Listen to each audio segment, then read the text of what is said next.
We're back with one or two changes, new title music, new surroundings, but some familiar faces here on the Sunday Supplement. Coming up, we'll reflect on England's spellbinding journey to the semi-final of the World Cup.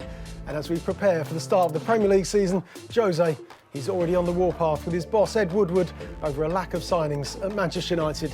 But the big spenders, they're ready. Liverpool, they're preparing to challenge the champions Manchester City for the title. They've invested £170 million over the summer and the promise of more to come. Grateful the contracts are signed with these boys this morning. Matt Dickinson is the chief sports writer at The Times. Raphael Honigstein is a football journalist with ESPN and The Spiegel. And Jason Burt is the chief football correspondent at The Telegraph. Morning, guys. How are we? Good summer? Yeah, good summer for you? Very good summer, yeah. Good summer for you? Very nice, thank you. Well rested. Bad summer for you, right? Bad summer for me, from the jump perspective. We're going to get onto that. I'm but you embarrassed. look good. You look very dapper this morning. Thanks Unlike Germany, yes. Unlike Germany, but you look good. And thanks very much for joining us this morning, Rafa, Jason and Matt. OK, don't forget you can tweet us at Sunday Sup. The best will appear on your screen over the next 90 minutes. OK, let's have a look at some of the papers then. Pep Guardiola on the back of the Sunday Mirror. We'll start with the champions, the defending champions, Pep Guardiola. He says that failure for Manchester City is not an option. He wants back-to-back Premier League titles at the Etihad. Back page of the Sun, though, Manchester United, they are dominating every single paper this morning. It's a shambles. Jose in a panic after a deal for Mina collapses. Will you swap? This is Willian on his way to Manchester United. Mischeif, will he go the other way to Stamford Bridge? He wants out. The Mail on Sunday. Mourinho on collision course with elusive Ed Woodward. Of course, they had that uncomfortable meeting in the tunnel a few days ago after one of Manchester United's games in the International Champions Cup. The back of the Star. Pogba talks on his future. The World Cup winner, is he on his way out of Manchester United? Is he really on his way to Barcelona? The Stars seem to think so. His agent about to fly in for talks with United. Manchester United, they're signing everybody. They're in for £80 million. It's Harry Maguire. Watched Sheffield United yesterday. He's on his way to Manchester United, according to the Express. Chelsea lining up a move for Aaron Ramsey at Arsenal. And Chelsea, who are in action, of course, today in the Community Shield against City. They're about to hold talks with Eden Hazard over his future. Hazard spoke, of course, after their third-place win over England at the World Cup. The Belgian star said he wanted to move, we believe, of course, to Real Madrid. We'll start with the World Cup. We'll get on to domestic matters in parts 2, 3, 4 and 5. But, Matt, let's go back right the way back to June the 12th, when we flew out to Russia for the World Cup. What did you anticipate at that moment, and how do you reflect on England's success at that tournament? I mean, one of the joys of the last few weeks since being back is how many mates of mine, I'm sure it's the same for you guys, have just been saying, how was it? Was it as great as it looked? You know, how much they'd loved it. I think it was, to me, I go back to the summer of the Olympic London 2012, and it had that same vibe. It just seemed to be one of those rare sort of happy summers when people come together, and that's what sport can do when it's great. And that was partly a lot to do with England, an awful lot to do with Gareth Southgate, but partly just the general tournament. I think it was the best I've covered. I've done 6 World Cups, and I think it was just every night seemed to throw up another good game, another story, and it was great.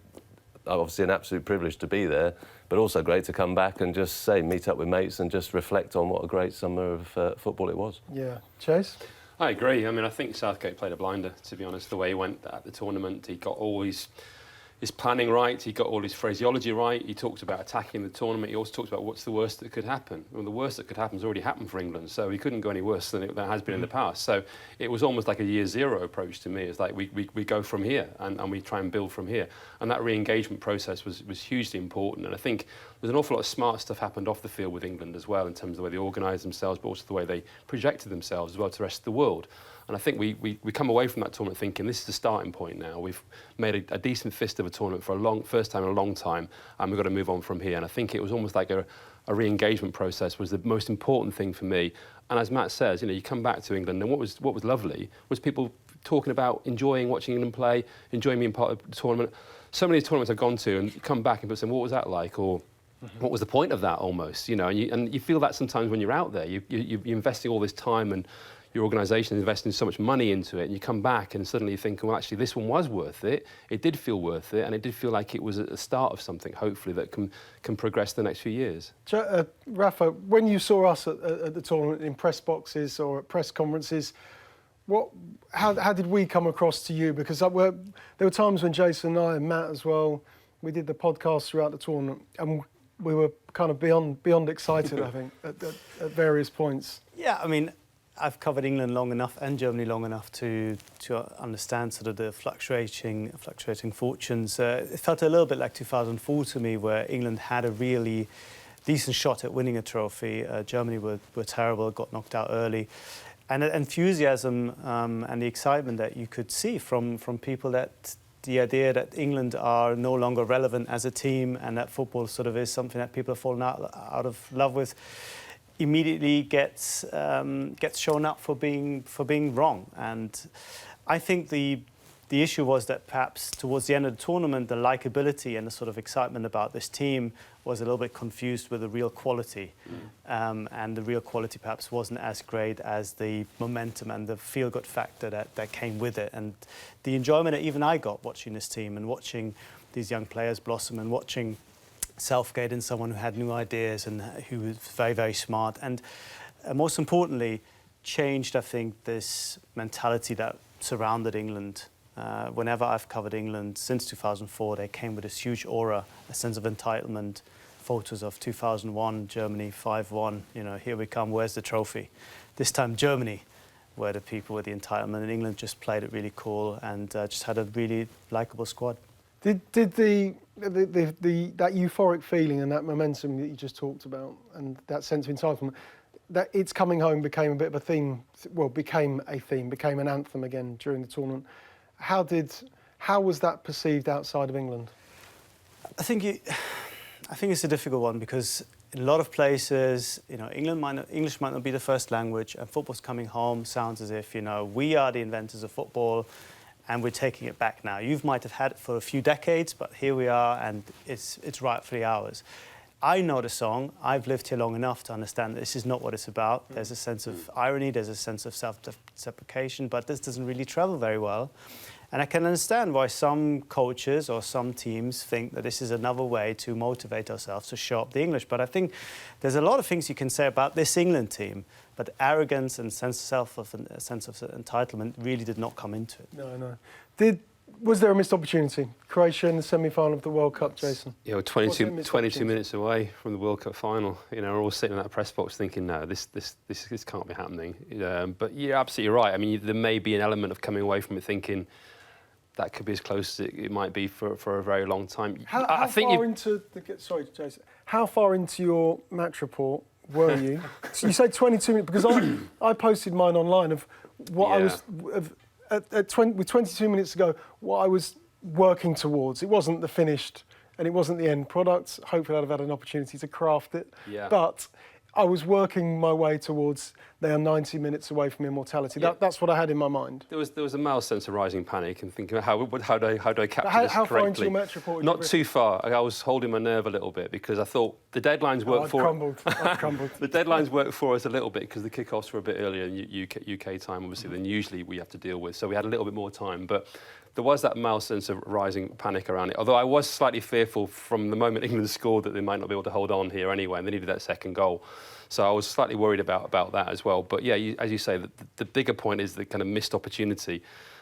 I think we've got to try and push that to one side almost and think, OK, that happened, but we can't think of it as like that's going to be it for the next 28 years. We've got to try and think of that as I already said, that's the starting point from now. We've got to try and use that as a sort of bridgehead to go forward. And 2020 is quite exciting because obviously a number of games are going to be in England for a start, so the momentum can be carried on into that tournament, hopefully. But I'm sure every single person involved with England will come away from Russia thinking, yes, there was an element of a missed opportunity. There was. I mean, there was a great, fantastic aerial shot of the Harry Kane chance when, right by the byline, and it was just.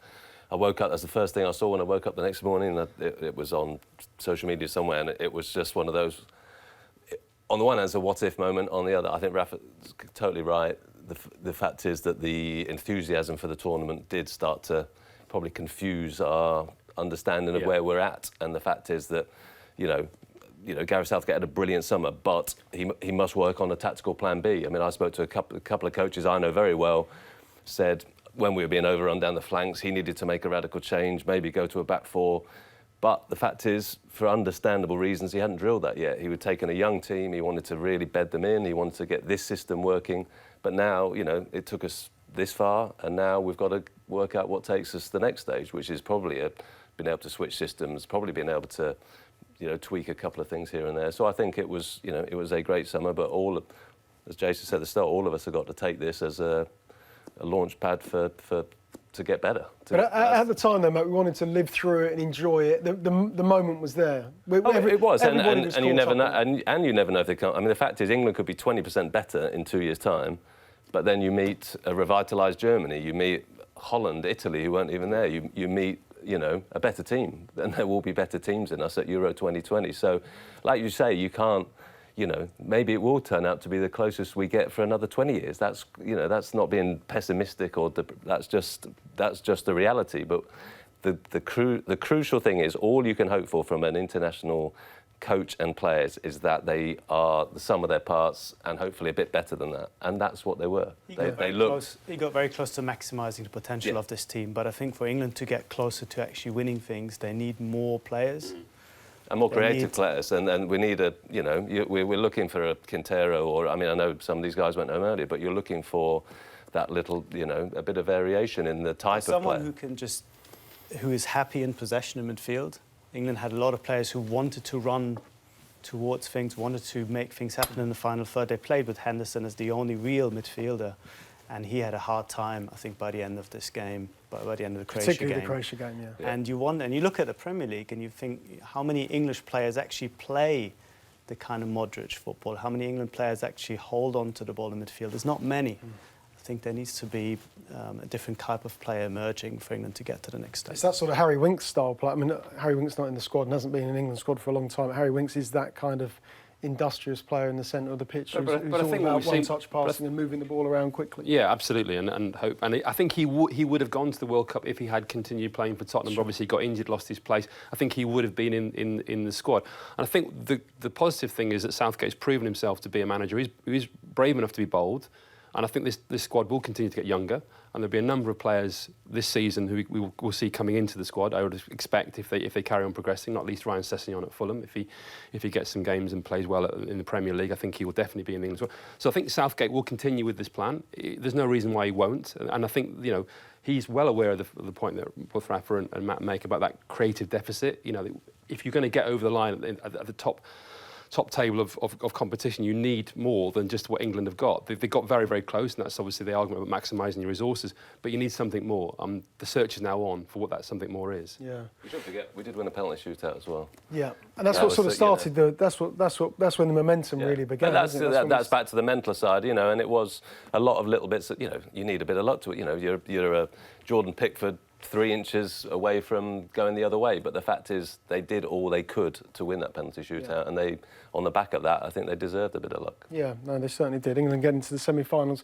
Now, I did want to have a bit of fun with Rafa. In ordinary circumstances, I think we probably would, but there was a more serious and a more sinister side to Germany's exit from the World Cup, and that was, of course, Mesut Ozil and his subsequent decision to announce that he'd retired from international football, certainly wouldn't make himself available for the national side under the current regime. Can you talk us through how he came to that decision? I know there was a lengthy social media post, but not everyone would have had the benefit or had the opportunity to read that, Rafa. But could you just explain to us how that came about? Okay, so I think we have to talk about 2 stages of this affair. The first one started with Mesut Ozil and İlkay Gündoğan meeting the Turkish president, Recep Erdogan, in London, posing with him for a picture, giving him signed shirts. This caused a big reaction in Germany because Erdogan is very much in opposition to the German government, called them Nazis.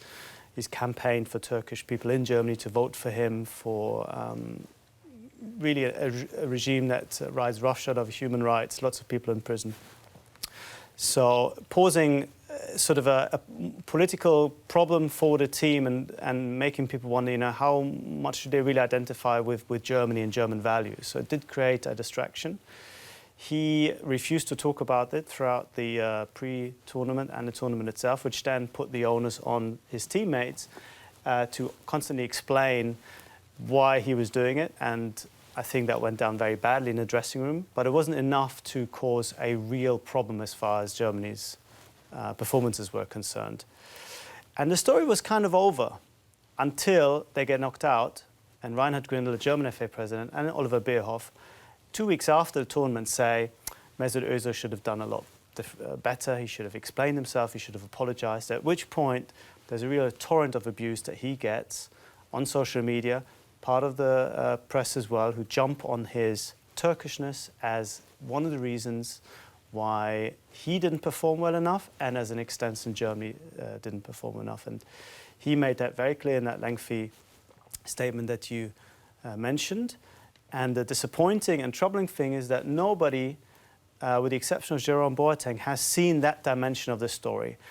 Most people in Germany, Uli Hoeneß or Thomas Müller and all these guys, they see a guy who's resigned and they think, well, in a sporting sense, it didn't really work out for him, he's resigned, we'll have to live with it, end of the story. No one really has the empathy and maybe the sensitivity to understand that here's someone who doesn't want to be subjected to that special kind of abuse above and beyond football critique, because he is perceived as not quite belonging to the national consensus and is being perceived as another. Even in Euro 2012, when Germany got knocked out in the semi-final, Bild ran a piece saying the reason why Germany lost was clear from the first moment, because they didn't sing the national anthem, whereas the Italians were belting it out. And they would single out all the migrants or people with a migratory background who didn't sing the national anthem, and they name-checked him and Boateng and Khedira. And the undercurrents of that have never really gone away. And the fact that Germany got knocked out made him an easy target, an easy scapegoat. And the really regrettable sense is that, unlike what we've seen in Sweden, for example, when players and the whole team rallied around Jimmy Domas, who was abused by people on social media, that hasn't really happened in Germany. And I think Ozil feels that he's been let down by people who don't really understand what he's going through, and by that lack of protection that he's had from the German FA. How big, going right back to the start of his international career, how big a decision would it have been for Ozil to commit to Germany? It was a big decision for him, because at the time he had to renounce his Turkish citizenship. That was before he started playing for Germany, but it was already in the pipeline, and it was a conscious decision. At the time, it was very difficult to hold on to dual citizenship. Gundogan has dual citizenship, and Ozil, like Gundogan, feels that he belongs to two cultures, and I think is perhaps not as easily understandable for sort of your regular German why somebody would find it difficult not to meet with Erdogan, despite all the political misgivings we might have. I think it's something that people can find it difficult to relate to.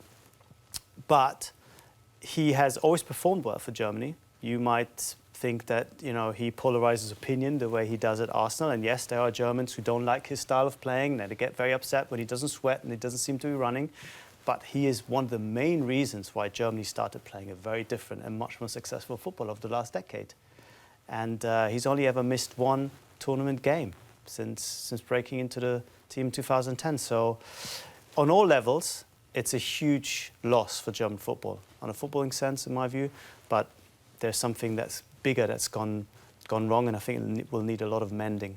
Yeah, certainly sounds like him. OK, Mesut Ozil, who's retired, certainly he's no longer available for the German national side. He's, of course, available for the Arsenal team. We'll expect to see him in action next weekend. OK, when we come back, we're going to talk about a familiar subject. It's Jose Mourinho. What's eating away at him? More on that next.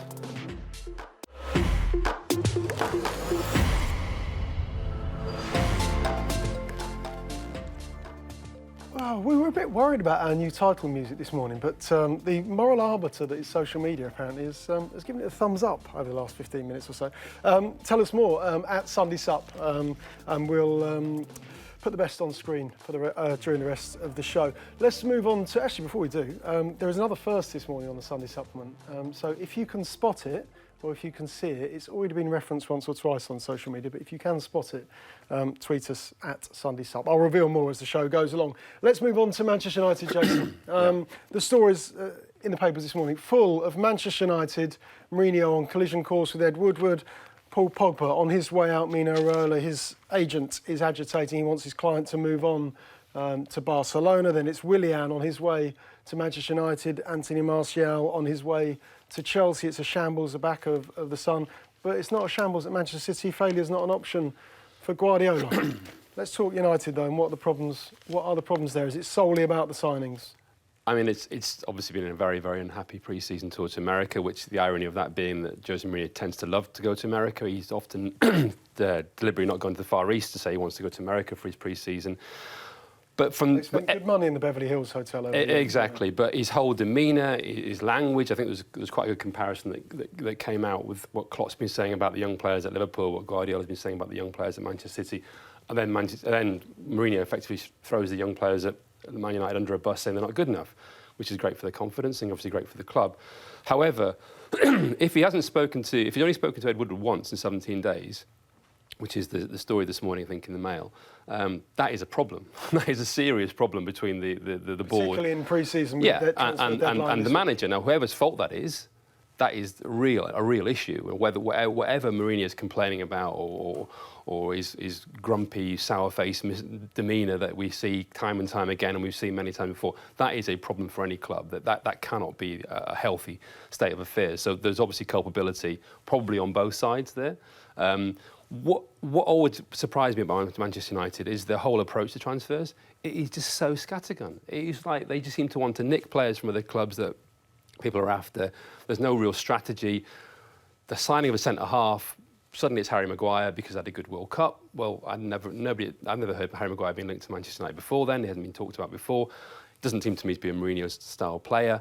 We're going into third season syndrome with Jose Mourinho. Obviously, he seems unhappy. If you're asking me whether he's here this time next year, I'm probably thinking not, because of the way he's come to that already. For you, because of his whole demeanour. Without being too critical, he's always seemed to me to be not a great fit for Manchester United. That I'm not sure it's the right club for him, and he's necessarily the right club. He's at the right club for them. And I think stylistically there's an issue. I think his persona is just not quite right at the moment. I wrote a while ago, and I got an awful lot of criticism for it, that football seems to have moved on, and he's not really moved on. You know, he's still doing the same things we've heard 10, 15 years ago, but doing it with a little bit more of a sort of sense of sourness, really. The Mischeif has gone, and I think it's much more just sort of discontent now. And it just doesn't seem like a happy place. In saying that, sometimes that anger is something that fuels him, and we could certainly see him sort of driving Manchester United to the title because he's so angry about everything. Only if the players are with you. That's the key question there. And obviously, it was the second time around at Chelsea when we saw it was a miserable pre-season in America, as far as I understand. Costa, a couple of the big players come back overweight. He falls out with Costa and Hazard, I think, in a big time. They start he's grumpy about they've won the title. He doesn't get new signings, so he starts with a grump with the board. A couple of key players, and he's out by December, I think it is. So you wouldn't rule out at the moment the vibes are comparable. I mean, obviously in terms of key players, Pogba is a challenge to him because Pogba has a difficult time at United, drops a lot of sort of hints about the lack of relationship with Mourinho, and he is not a player who he seemed burdened by the expectation, burdened by not knowing his role. Was over elaborating in games, and he goes to the World Cup and has a really decent, solid tournament. Not a show. I mean, he did a couple of things in the final that were spectacular, but it was an impressively unshowy sort of tournament, a bit like France themselves. He just did his job and did it very effectively, and Deschamps made him play like the player that we want to see, and that's a huge. It's a rebuke to Mourinho in some ways that he hasn't got that from him. He looked Pogba looked like he was enjoying himself, enjoying his football again. And the challenge, obviously, is pretty clear that if you can't get that out of him at United, you've got a big problem. I have some sympathy with Mourinho when it comes to the transfers because Ed Woodward's problems in getting transfers over the line precede his arrival. It's not a new story that United are taking longer and seem to complicate things for whatever reason. I think the scattergun approach that you mentioned reflects very conflicting strategies at the heart of what United want to do with players. You have Mourinho, who wants a specific type of player, who is ready-made, who is 26 or 27, who will perform all the time, who will have the skills of a world-class player, but play like an underdog and work like an underdog, and will be happy not to have the ball and just to wait for things to happen and then take advantage. But in United as a club are thinking, we need to have players that have values going forward. We want to unearth the superstars before they're superstars. We don't want to pay necessarily 100 million every year. We want to pay 30 or 40, grow these players, make them better players, then either sell them on or keep them and build sort of a team around them like Real Madrid have done in recent years. Plus, this kind of marketing dimension where you feel at least one player has to kind of excite the worldwide audience and create a kind of glow around the brand. And all these things. Of the Pogba issue. I mean, the hashtag and the But these three things are all not really joining up, and you could see it on the pitch that this is a team that doesn't really know what it is. It's lacking identity. And that goes to the heart of the Martial issue, doesn't it, really? Because as Rafa says, Martial would fit that bill of what the player that Manchester United as the club would want, because you look at Martial and think he could be, he could be a world superstar if things worked out, if they were. But you look at Mourinho and thinking, no, it's just I'm giving up on him. It's just not happening anymore. I want him gone. I want an older, more reliable player to come in. So that's at the heart of that conflict. And then obviously you've got Manchester United saying, well, we don't want to sell him to a Premier League club. But we know for a fact that Chelsea and Tottenham are both interested in him. And you could see, the whole kind of De Bruyne, Lukaku, not Lukaku so much, but De Bruyne, for example, Salah, players who've gone on and brilliant things. I'm sure Manchester United are sitting there thinking, Martial could be the next one if we let him go. But clearly he would seem to sum up that conflict to a large extent. Look, we're missing Rui Ferreira already, Matt. But will Jose be missing? And that was his right-hand man. They were joined at the hip right the way back to his days at Porto when they won the Champions League in 2004. We go on to the success at Chelsea, at Inter Milan, Real Madrid, back to Chelsea, now at Manchester United. Well, I would never diminish the role of assistants, but ultimately I do think most of it all comes back to the main man in the end, about messaging, about the the tone you set, the strategy. You need your assistants, you need guys going out there, working around the dressing room, doing the stuff on the there's a limit to how much time, and to be a manager of a club like Man United is you've got 100 decisions a day on everything, and you want your loyal assistants, but I do think this is way bigger than that. This is this is about Jose Mourinho. As you say, is he at one with the board? Big question over it. Is he at one with senior players? Big questions over that. Is he got a team that is a Jose Mourinho team? We haven't seen it particularly. They're not. They weren't. We should remind ourselves that it's not like they're having a disaster season, but it just does not feel like a team that that he's happy with, and he looks. As I think Jurgen Klopp said a couple of weeks ago, didn't he? What's my ambition for the season? It's to make Jose smile. It does feel like a heck of a long time since we saw it. Since we saw it, when was that? When was that moment? Well, to say it's when they beat City at the Etihad. And I do think I think he was happy, reasonably happy.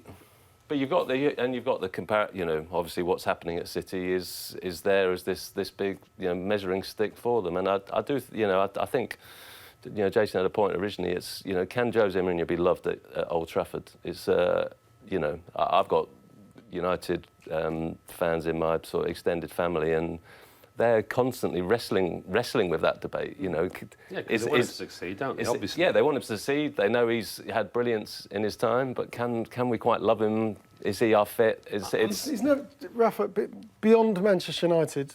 He's worked in Portugal. He's been successful there. We know about Italy, winning the Champions League with Inter Milan, Real Madrid, Chelsea twice, Manchester United. Could you ever envisage Mourinho working German football with presumably Bayern Munich? There was a time when Bayern were prepared, I think, to talk to him. I think this was before they appointed Louis van Gaal, ironically enough. So 2009-10. But I think it's now come to the point where he is seen as someone who doesn't necessarily grow a club, but comes in, if everything goes well, does a job, but then does leave very little behind, because he would have squeezed sort of every last drop out of the player, out of the players, done it with players who are not necessarily going on to continue to play well. I mean, Inter's a perfect example. He's become a hero and an icon by winning the Champions League with them, but it all completely fell apart because it was not sustainable financially, but also they was quite an old team that were at the very end of their careers and just could not sustain it. And he's not somebody that builds clubs. And I think increasingly clubs, owners, or in Germany where it's controlled by the members, they want people who build the clubs, who create value, who take players who are not worth a lot and make them into big players who don't necessarily talk about spending all the time, do not necessarily put pressure on the board all the time. And I think what he's missing a little bit and what we're all missing is the sense of, I'm doing this job on behalf of the Man United fans. You don't get that. You don't get the sense that he really wants to connect with people who love United. It's all about putting pressure on players. It's all about using that anger that he has done successfully in the past. But it's all about this kind of abrasiveness. And I don't see the kind of sense of togetherness, and football can be fun, as we saw only a few weeks ago. He doesn't look relaxed, and yet there was a man who turned up at his press conference, head of the Community Shield, Pep Guardiola, who's got a yellow, it's almost like a sort of beach T-shirt, a T-shirt you'd wear to the beach, looking very relaxed, looking like the man, looking like a guy who's confident and pretty certain that Manchester City will be challenging or that they will defend the title, their Premier League title. Yeah, and I think... Which, if they do, would be the first team since 2009 to do so. And if they don't, it'll be quite a collapse, won't it, really, to be honest with you, because they were so far ahead last season. I mean, I was looking at it this morning. I'm in the camp that Liverpool will probably be their closest challengers this season, but they were 25 points behind Manchester City last season. That is one heck of a gap to make up. The only slight concern with City is I think they do need that extra midfield player that they haven't brought in. Obviously Jorginho was one that he was close to signing. He's obviously gone to Chelsea, which is quite interesting to see how he do we count does Mahrez? Today. In what category? I think Mahrez is an important player, actually. I think people have sort of said, why have they bought Mahrez? Well, Mahrez just gives them something slightly different. I think he can win games for them, and it might be they might look for a little bit of variation. Maybe a luxury player, and you look at those attacking options, think, did they really need Riyad Mahrez? But they wanted him before, and they've gone back for him now. And I think he could be somebody who's quite an interesting player in terms of the way they maybe might just alter them slightly in terms of their attacking options. I think they need that. They expect an awful lot from Fernandinho again. I think he's the one that probably needs somebody else to come in there to give him some support. But, I mean, you look at them and you think, there's not an awful lot wrong with that team or that squad. So, therefore, it's no surprise that Guardiola's in quite a good space. And, again, going back to the point before, with their tour, he's talking up the young players. He's doing what Jurgen Klopp does. He's talking up the young players. Surely it's incumbent on a manager, again, as Rafa talks about, kind of doing it for the fans and, being part of that, kind of being for the club. Incumbent on the managers talk about what the club is doing overall. I mean, Jose Mourinho talks about the under-23 team getting relegated. He's missing the point. Then the 23 team Man United put into that league was slightly different. They really went for a development team. So it wasn't a team to win the under-23 league. So that was quite a cheap shot to say they got relegated. You don't get that from Guardiola. You don't get that from Klopp. There's much more of a holistic approach almost, really. You don't get from Mourinho. What will the demands be of City this season? Well, they've got to win the title again, as you say, because otherwise it'll be some kind of slump. And obviously he was brought in to win the Champions League, wasn't he? That was and obviously to play a lot of lovely football on the way, which he's certainly ticking that box. But the Champions League is the next frontier, isn't it? And they've got. I don't know it's only Mahrez in terms of big signing, but obviously Mendy will be back at left back. So there'll be improvements there. Imagine that he'll feel that he's, there are players who are more and more used to his system. I mean, he is, as you talk about being relaxed. I mean, I think that can always be, on the surface. I think we know how intense he is behind it, and I'm absolutely sure that he's driving them into this season, saying like everyone's going to expect that you're going to slump. Everyone's going to be asking, have you still got the hunger?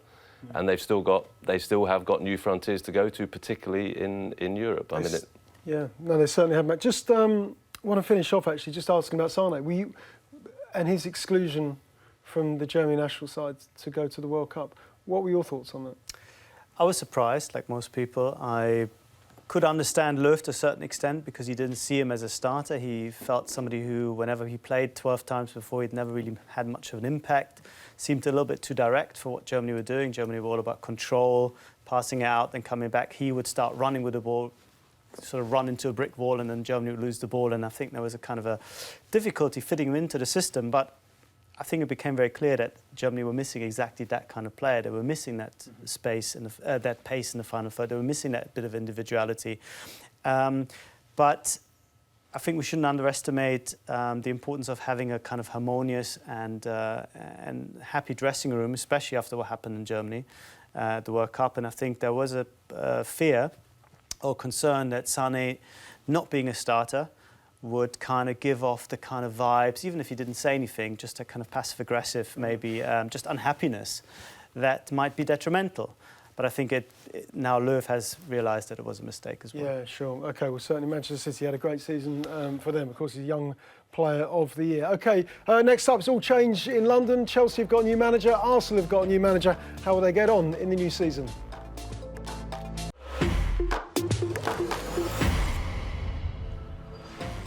I know, it's going to take some getting used to.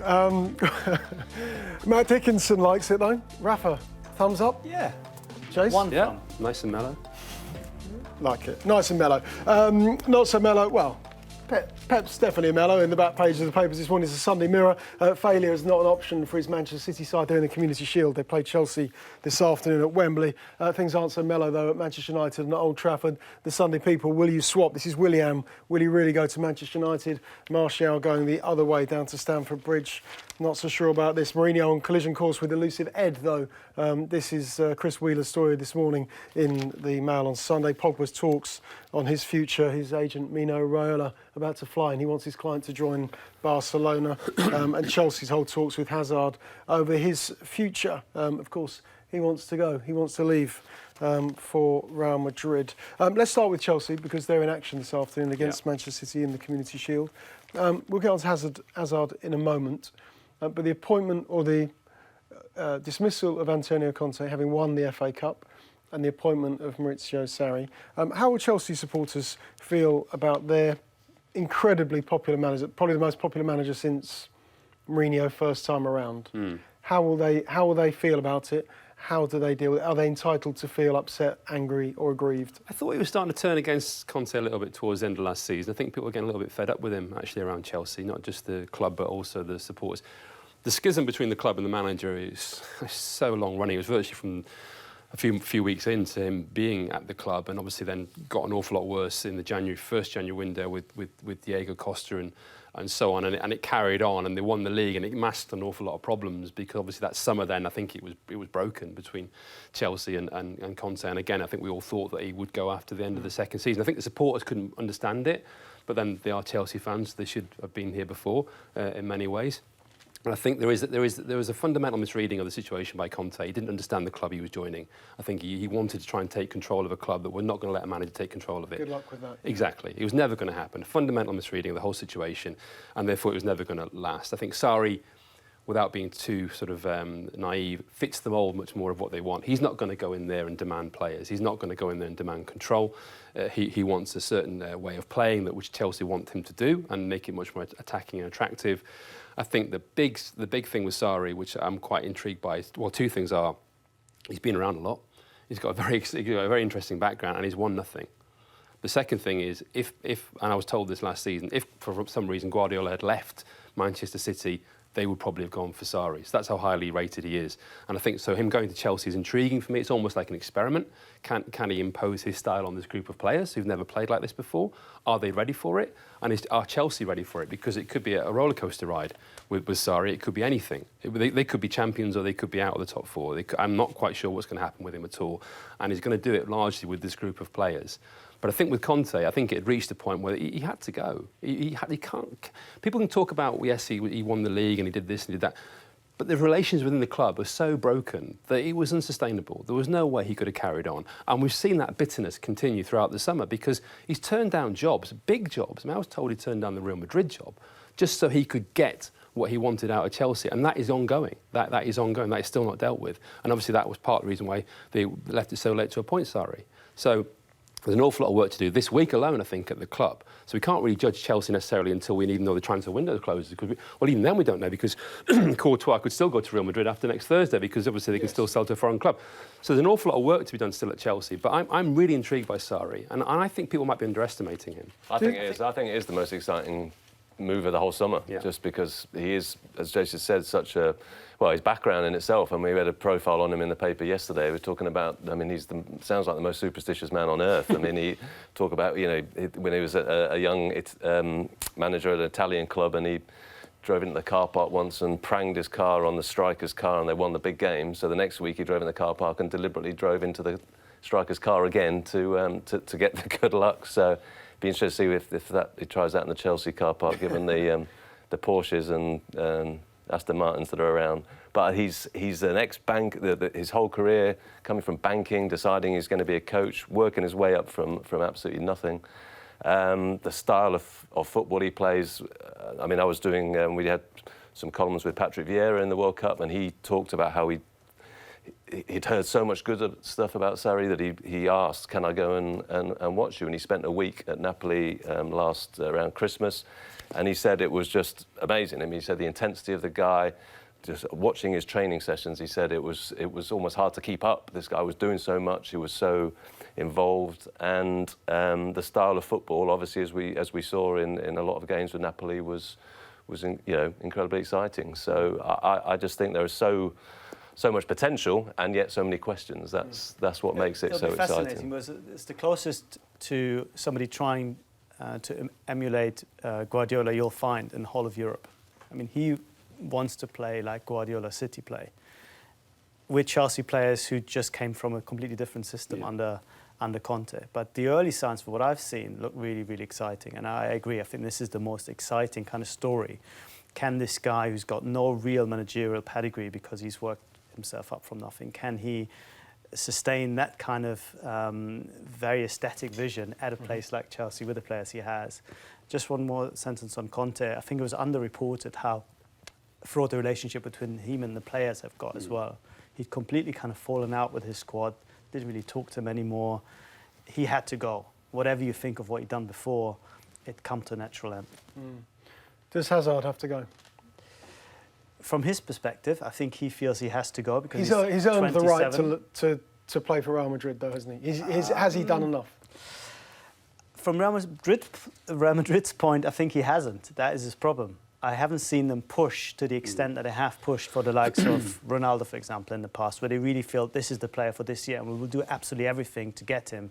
They don't seem to have done that because Chelsea have been very resistant, but also because there isn't, I think, that determination to identify him as the new Galactico. He is not quite that player. He's a player that sort of plays behind the Galacticos. He will improve your squad. He'll do all sorts of things. He's not going to score 40, 50 goals a season in all competitions. So I think it's a frustration on his behalf, knowing that if he now signs a new deal for improved money, which is probably on the table, he might actually sign his future away because he might not get the opportunity again. But Chelsea will do everything, as far as I understand, to keep him. So it looks as if he's running out of time. He's got 2 more years left, hasn't he? And I think Chelsea are quite clear that for them, that means he's not for sale. Whereas Courtois has 1 more year left. So for them, they will accept an offer if the right offer comes in, if they can get the replacement signed up. So I think that's the difference with those 2 players. Robert Green. Yeah, that's quite a good story, that. I wonder if this is just a line that they've been telling him, though, because where's the replacement? If they just run down the clock and said, yeah, sorry, we couldn't get anyone. Really sorry, you have to stay. It could well be the case. I mean, you don't suddenly just, bring in a top-quality, world-class goalkeeper to replace another one, out of the blue. And to be fair, there's not been an awful lot of strong rumours around or strong stories around a particular goalkeeper that they're after. But certainly they're looking at him slightly differently than they are at Hazard because of that extra year. Sure, OK. Be fascinating to see how Chelsea get on. They're playing the Community Shield against Manchester City this afternoon at Wembley. Arsenal have got a new manager as well in North London, of course, Unai Emery. Replacing and succeeding Arsene Wenger. So the days of us sitting around this table saying, is it time for Arsene Wenger to go? They are well and truly over, Matt. How will Emery get on at Arsenal? And I think there was a relief. I mean, Arsene Wenger, as well, we all documented many times, has been one of the great figures in English football, but I'm sure we're all slightly relieved that we're not having to go through that. Is it going to be another year? Is it going to be his last year? I think it's, say, Chelsea feels like it's much more volatile, but potentially in an interesting way. I think Arsenal, we're going to see improvement. I think there's no two ways about that. In terms of, I think there's been a few decent signings. I don't think there's going to be a spectacular turnaround. I don't think they're going to suddenly automatically improve by 20 points. I think they will get better. I'm sure they'll spend more time, for example, looking at how opposition play and tweaking things. I think that was probably the biggest single failing against Wenger. For Arsenal, prepare for video analysis, apparently. Yeah, exactly. Emery is much more detailed in that way. I think there looks like he's just, he's trying to make a shall we say, a tougher spine of a team. So I think, there will be less of those sort of collapse days that we'd occasionally see from them.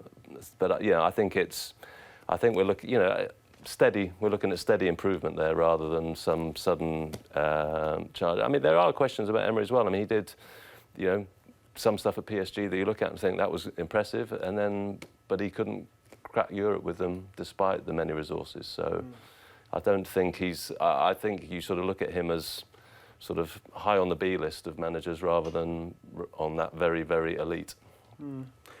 What do we think about the stories linking Ivan Gazidis, the chief executive, with the job at Milan? There's one or two stories this morning saying that Gazidis is simply waiting for the end of the transfer window, and then he will move to Italy to join Milan.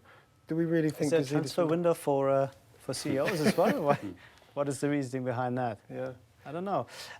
There are personal relationships between him and the new owners of Milan, and I think this is not just a story that's come out of the blue. It's also, of course, in his interest to have that kind of attention from a big club. But everything I've heard, this is a much more realistic possibility that perhaps 2 weeks ago we would have said absolutely no chance. He's not going to leave now. It does seem a real possibility. I don't know what it hinges on, but it looks as if it might. I think it was Arsenal. You can't do this. You can't. I mean, Wenger's gone. They had a whole summer of upheaval. I think it was something like 37 or 38 people left Arsenal in the summer. There's a huge change around in staff, backroom staff, everything changed. You're the continuity as the chief executive. Obviously they've got Raul Stanley there and other people, but you're the chief executive. The manager is gone. You've been there for a decade. You've probably been waiting for this moment, surely, that you can actually implement your plan and put your people in place and get this club structured the way you really, really wanted to. Surely, whatever offers on the table from another club, you owe it to the club you're at now to stay, also, at least for a couple of years. There are, the fact that David Gill left at the same time as Alex Ferguson, I think, was certainly part of the. I mean, obviously you lose Alex Ferguson, that is the big deal, but it didn't help that you were also changing chief executive at that time. So the whole thing. That creates a lot more, just a lot more flux, a lot more turbulence when you're trying to, I mean, the chief exec is in charge of, overseeing transfer, who's dealing with the business, that sort of, and it's. I think Jason's right in that sense. I think it would be, it would add to the complication. You can't go. I think he's got to stay. Maybe he feels his work is done now. Well, it's not though, is it? His work's really starting. He's got rid of Wenger, yeah. No, but I mean, I think he has to be the continuity for a couple of seasons. I think you have to sort of say, unfortunately, I'm going to have to turn this down. It might be a much more lucrative offer, but you can't go. You've got to stay. You owe it to the club you're working for. You've been there for a number of years. Just in terms of kind of on almost like a personal level, but also on a professional level, you owe it to them to stay and provide that continuity. Some people might say I'm overreacting, and he's only one guy, but he's the chief executive, and the David Gill comparison's a good one. You can't have everyone go out of the building who's got that sort of that knowledge of the club, and then suddenly start again with a new coach and a new chief executive. You need to have some continuity. One of the most eye-catching moves of the summer in terms of Arsenal's transfer business is not the transfer business in, it's the players out, and one in particular, Jack Wilshere. Should they have let him go? Well, I think it's a contentious subject, isn't it? Yeah, stitched into the fabric of the club. Young player, came through the academy system and cherished by a lot of Arsenal fans. I'm not saying exclusively, but by a lot of Arsenal fans, they cherish Jack Wilshere and his ability on the ball. His ability on the ball is something to be cherished. The problem is that there is more to that. There is a professionalism, there is a real drive to stay fit. I think he's improved a lot in the recent couple of years, but I think before there was frustration that he couldn't get enough minutes onto the pitch. And a sense of Emery, you know, thinking, is he really the player that I want to build my team around? If he's only going to be a bid player, if he's only going to be the Mesut Ozil B or C option, why stunt his development? Why not let him be the main player at some other club? So I don't think it's a big story as far as English football is concerned. I think you'd want somebody of your more talented, more unique players to play in a team where he's going to be the key playmaker, the key player on the pitch, rather than the guy who comes in and just plays wherever there's an opening at any given time in the first 11.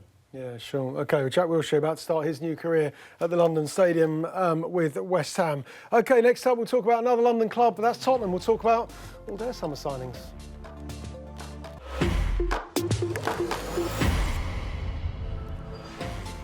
Tottenham fans, I was only joking.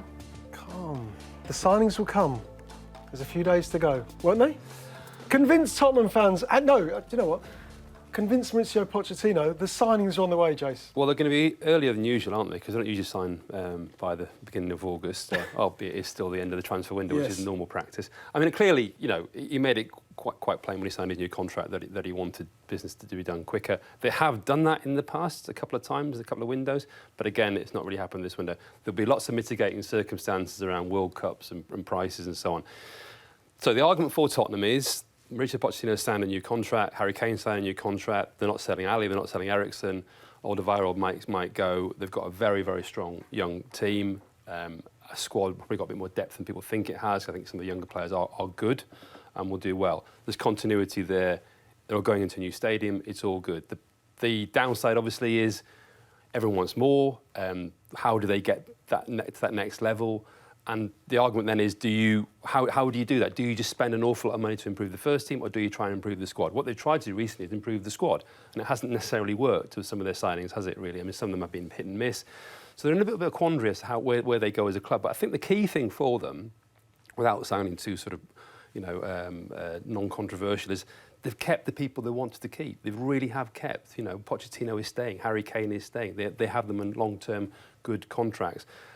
That team is a good team. That they're going to be challenges again. I think. You know, I think people can underestimate Tottenham because I think sometimes we want things to change. We want to see something new. We want to see something different. And sometimes there is value in just keeping what you've got. And I know the argument you've always got to keep refreshing your squad and refreshing your team. But when you've got a team that's extremely strong anyway and it's developing still, then you know there's a good argument to say just go with what you've got. The downside is, I think, the other downside is some of the players in that team want to see this team strengthened, and that's where the friction's going to come because they can't keep being a nearly team, and they've got to try and get that bit over the line. How do they do that? And that's the real quandary, which I'm not answering. Does it matter? Does it matter if they're a nearly team? I wrote a piece last season, Rafa, and I said that it is possible when it's not your team, when you're not devoted to it, when you're not committed to that team, when you're just watching them, you are allowed to enjoy watching Tottenham play. Absolutely. Why do they have? I don't believe that they have to win a silver? trophy in order to justify their own progress. Every competition they will enter the season, they will not be favourites. They will not be second favourites. They will not be third favourites to win it. So if they get anywhere near winning it, that they're overachieving, factually. But I think you're right. I think they're in a difficult spot. Because where can they really grow? There's been a lot of inward investment, keeping the squad together, keeping the most important people together, including the manager. But can the existing quality be sustained? Can you get as much out of the team for a fourth year running? They've done amazingly well for 3 years. Everybody, I think, would have set here at the beginning of August of all these seasons and not really tipped Spurs to finish third, second and third. Can they do it another time? Can they sort of confound the experts and maybe the doubters for a fourth time running? I'm not 100% sure because of the improvement of the other London clubs specifically. But it's a tough place to be in because you wonder if that jump up to the Man Uniteds, to the Cities, to the Liverpools is actually possible within the structure of the club without that outside mega investment that these clubs have had. Very difficult. Call me a hypocrite, Matt, because I've just said that you are allowed to actually enjoy the way Tottenham play and the style and the panache and the flair, the goals of Harry Kane. And then when you look at the Liverpool's acquisitions this summer, that says to me that is a squad, that is a football club, and that's a manager that wants to win trophies, that is demanding of his board we want to win the title? Well, I think the Liverpool ownership know they're in a sweet spot. I mean, they know that they've got the manager that, you know, they've one of the top guys in Europe, in the world. That they know that they've got harmony with him. They see the world the same way, and I think they know this. You know, not as good as it's ever going to get, but it's considering that they've spent all these decades trying to get back to being the number one team in the country. That this is, you know, Jurgen Klopp has delivered what he said he would. The team is playing the football he said he would deliver. They get to a Champions League final, you know, so they're in a position now where they think, well, if we're not going to sort of throw some serious money at it now, when are we ever going to do that? And I think the signings should propel them. I'm with Jason. I think if any team's going to give City a decent run, it looks like Liverpool. Goalkeeper was clearly a massive, and I don't think any of us quite believed after the Champions League. I mean, Jurgen Klopp was obliged to defend Karius, wasn't he? And but that had to be addressed. Simple as that. It had, you know, and they've gone out. Has he addressed it? Oh, everything we've seen of Alisson suggests he has. I mean, he's, you know, he's top drawer. They spent top money on one of the guy, you know, the guy who looks like he's in the top 5 keepers around. So that's addressed. You know, obviously Van Dijk came in. He's had the time to bed himself in as a, you know, serious one of the world's best centre halves. Just bit by bit, Keita in midfield. They got Sturridge coming back into to sort of boost their attacking options. It just looks like, you know, Shaqiri, the Coutinho, and the Coutinho deal didn't disrupt the material. So the fact is, they just look like a team that is, that, as you say, they're ready to kick on. And the trouble is for them, obviously, is that they've got this small issue of Man City. But you know, but they can beat them. They can, and they're the one team in this country that knows that they can beat. Absolutely. So if you're a Liverpool fan, you're probably, you know, as optimistic in the pre-season as you have felt for 20, 30 years. Yeah. They need City to drop down a level or two, though, to get anywhere near them, and then they need to really get to the point where they can grind out results against some of the lesser opposition. It's been a problem for Klopp's team, especially without somebody like Coutinho who would open the door, open the lock at key times. It'd be interesting, just from a footballing sense, whether they can take that kind of explosiveness and that you know, pace on the transition and all the kind of stuff that works so wonderfully well against the bigger sides, and especially in Europe, and make that work on an everyday basis when they come up against some of the more defensive sides. I think that is the key question to them. But I think Matt's right in what he's saying, that the club and the manager realised that now is the time. Maybe in another year they would have said, okay, we can wait, you know, we can grow this team, we can give our players a bit more of a chance, but then would have probably unnerved some of the fans, but more importantly, some of the key players in that team would say, we don't have time to wait. If you're Mo Salah, you know, these kind of guys, you know, now is the time to win stuff, now is the time to really go for it. And luckily in FSG, he's got owners who really want to back him in that. Yeah, he certainly has. Does Rafa Benitez have an owner who wants to back him, Jason? This is so predictable, this story, isn't it? I mean, it's kind of, you know, we kind of knew. They've made 5 signings. They've made 5 signings, but obviously they've been balancing out the net spend. They haven't spent substantial amounts of money. Players have had to go to make way for other players to come in. Obviously, they've brought in quite a substantial amount of money from Mitrovic. You do have to ask yourself why Benitez is carrying on. Yeah, surely, you know, it's a great club. It's a Spain job in the summer. Exactly, it's a great club. It's a great job. Everything's good apart from the ownership, really, of the club. You wonder whether or not he could do not better, but you know, there might be other clubs that might be more sort of somewhere for him to go. Newcastle finished 10th last season. Yeah, which was flattering, I think. I think it was flattering. Yeah, I think they lost 3 of their last 4 games in the Premier League and still finished 10th. You could also say it's an amazing achievement. Yeah. After the. No, it was. I mean, keeping them up was an amazing achievement, considering the club and everything, or the state of the club. Absolutely, but I mean, I think it was slightly flattering. They're not the 10th best team in the Premier League. I don't think. There's one stat that does it for you, isn't it? It's that I'm pretty sure I'm right in this, that Newcastle's record signing remains Michael Owen. Yeah. Now, you know, you consider the surge in revenues through the Premier League. I mean, most clubs are breaking their transfer in the top flight, are breaking their transfer records every other week. You know, it's just the inevitability of how the TV income's gone up. So I mean, that's Mike Ashley would say he's being prudent. He made a mistake signing Michael Owen on the for the big bucks from Real Madrid. They lost so much money last year.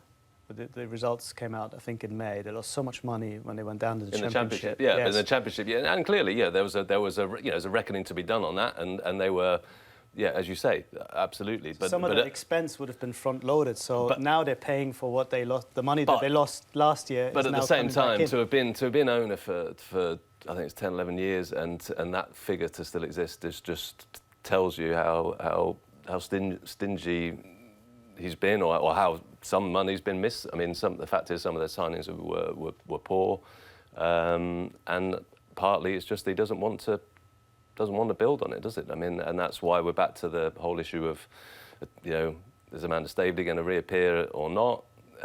Is he actually that interested in selling? I mean, he seems, on the one hand, we hear it's for sale. On the other, does he want to actually get a deal over the line? The conundrum is that if he wants to make them more competitive on the balance sheet, he has to do exactly what he's doing now, which is not to spend money.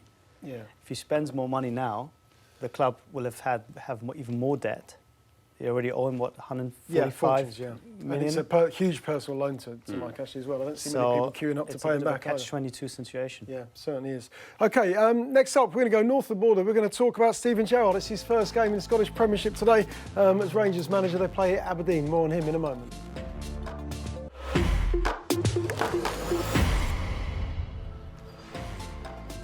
OK, welcome back. I think everyone on this table loved watching Steven Gerrard as a footballer, loved his approach.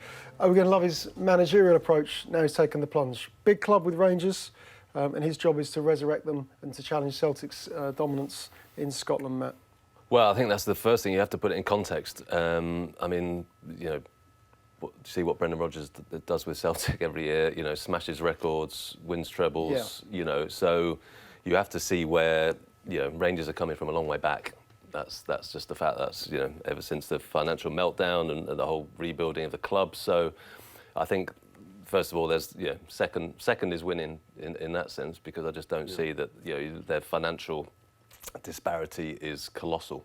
So I think ultimately that's the aim. Obviously, try and inflict a few bruises on Celtic in the head-to-heads if you can. But I think I'm hopeful that we're not just judging Steven Gerrard on what happens in the next 6 months season at Rangers. I'm hoping that he's trying to build a managerial career. I mean, he certainly talks that way. I don't think there'll be any doubts about his sort of conscientiousness, as far as I understand. What he the seriousness with which he takes it's not something that he's just let's give it a go, see what happens. I think it was brave.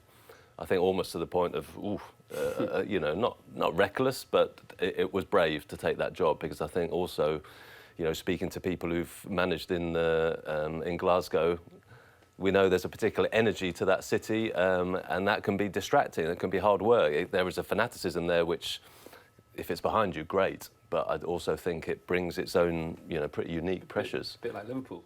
Yeah, well, but it's I just think it's in that sense. Maybe Steven Gerrard thought, well, there's a sort of underdog feel to this that actually, no one's going to expect me to beat Celtic, so I've got that little bit of slack. But I think you've got a big crowd behind you, and I'm sure that excites him. As I say, my bigger hope is that this is the first step.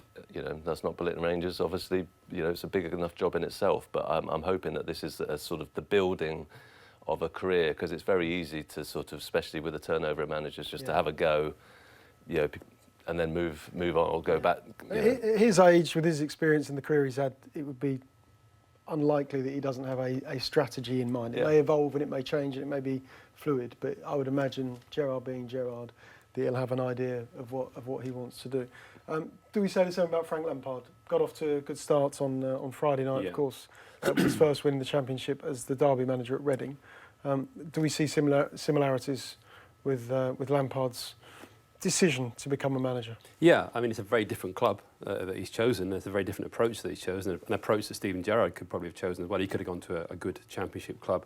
Obviously, the thing about Derby is I think he's the sixth manager in 6 years to start the season as Derby manager. So there's not a lot of continuity in terms of the sort of the time given to them. This is Frank Lampard though, so you'd hope that Derby have a plan as well as he's got a plan, and thinking we will try and back him as much as possible. One of the things he clearly has gone in there and done is lower the age of the side, which I think is a smart move in itself, and that will buy him some time because he's going for a younger approach. He's going to obviously borrow some interesting players such as Mason Mount from Chelsea.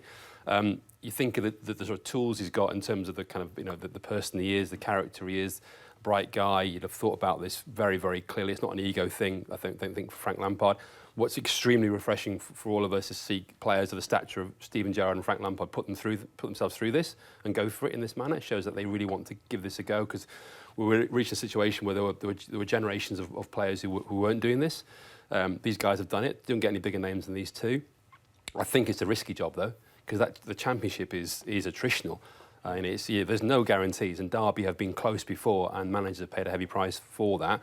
So I do not necessarily fear for him, but he's got a real challenge on his hands to get himself out of that division. And we saw on Friday night the fine margins. He got a win when he looked quite agitated at the touchline at times to me when they were losing that game. And I think well, he got through, and that's a good start. But he's got 45 more games to go, and it's a big ask to get out of that division. I think the key point is that English football needs these coaches. Yeah. They need players of that stature, of that background, to go into coaching. There is a lack of brain power and lack of knowledge that can only be addressed if you see more Gerrards and more Lampards actually trying their hand and become a positive force in football, rather than being accident pundits, as they no doubt were.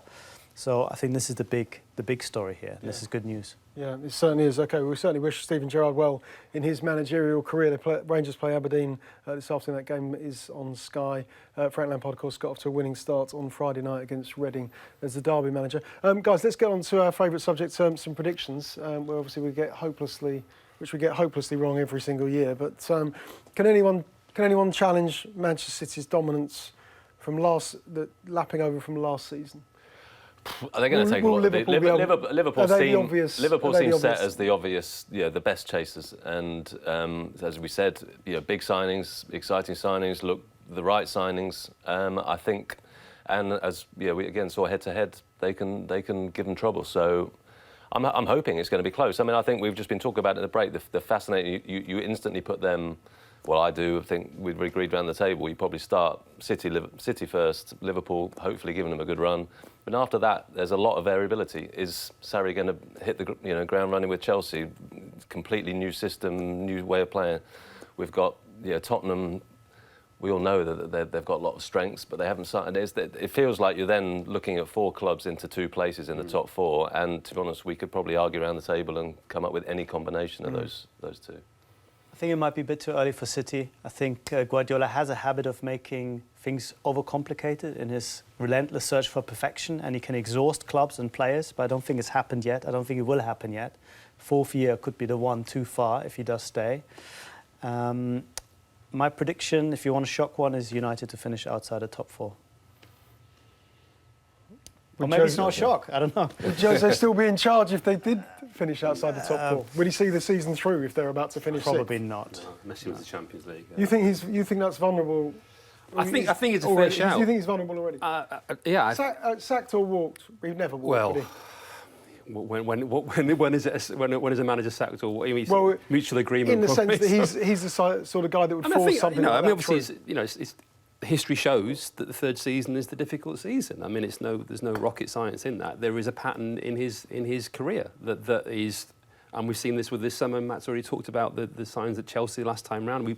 There is a pattern, and his career does follow. He's got to break that pattern, basically, and to break that pattern, he's got to do better than last season and play better football than last season as well, because that's fundamental as well. I think that I get the sense you don't enjoy. No, Old Trafford joyless. I think football's changed. I think football has changed in the last few years, and it's not rocket science to say this. But you look at Manchester City and you look at Liverpool and Tottenham and what you expect from Chelsea this season.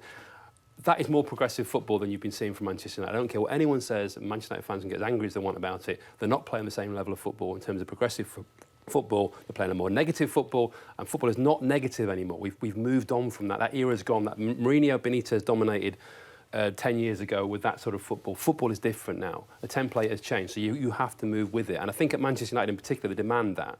So I think if they play more exciting football and finish second, it's fine. Jace, I think if they carry on the way they are... Apologies, I've got to cut you off in your prime.